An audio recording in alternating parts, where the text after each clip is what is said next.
Tous les papillons sont magnifiques. Certains brillent davantage par leur couleur chatoyante, mais qu'ils volent de jour ou de nuit, ces créatures de Dieu sont de véritables chefs-d'œuvre. Regarde les dessins sur leurs ailes.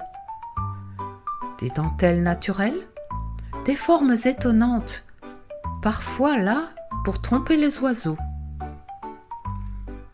Arrêtons-nous un instant sur le somptueux papillon macaron. Après avoir exploré la nature tout le printemps, la femelle pond ses œufs sous les feuilles. Ils sont recouverts d'une substance collante qui les protège de la pluie. Et 5 jours plus tard, les larves deviennent visibles par transparence.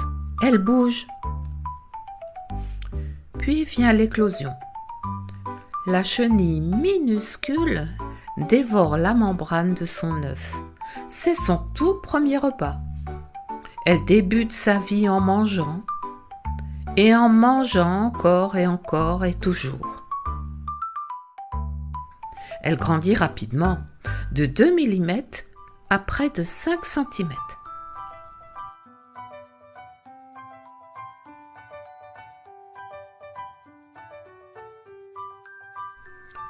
Tout l'été, elle traverse 5 mues.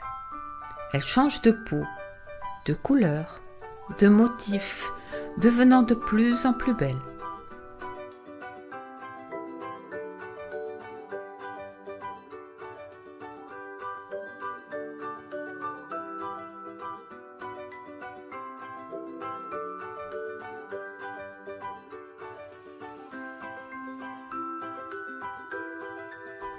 À la fin de l'été, prête pour sa transformation, elle s'accroche à une tige.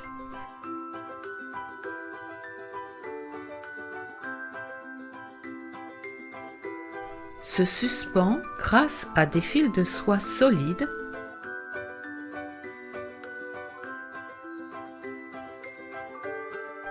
puis entre en métamorphose. La chrysalide apparaît.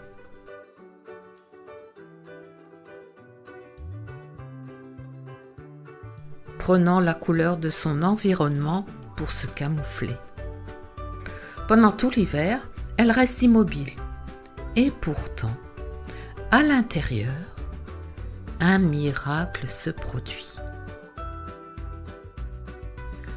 La chenille se reconstruit en papillon. Au début du printemps, le macaron émerge lentement.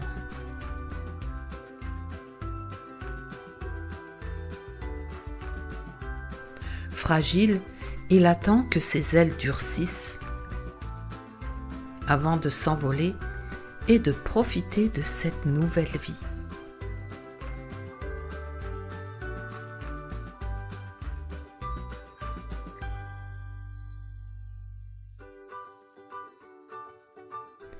Il va mourir au bout d'1 mois.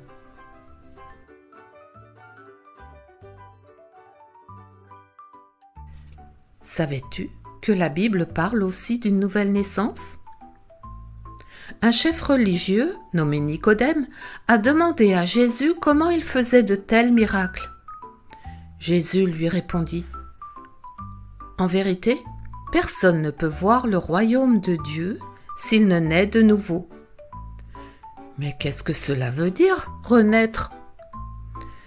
Jésus explique qu'il faut croire dans son cœur qu'il est le Fils de Dieu, venu pour nous sauver du péché.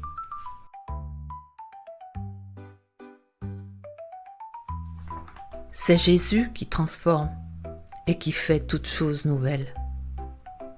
Jésus a transformé la vie de l'apôtre Paul. Celui-ci avait beaucoup de haine pour ceux qui croyaient en Jésus, mais après avoir reconnu et cru en Jésus, sa vie a tout à fait changé. Jésus a rempli son cœur d'amour. Dès lors, Paul partageait l'amour de Jésus, la bonne nouvelle de sa venue.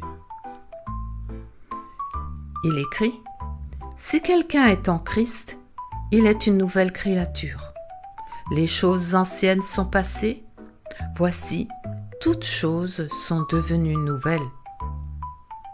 Et oui, c'est comme pour le papillon, mais la vie nouvelle, c'est la vie éternelle auprès de Dieu.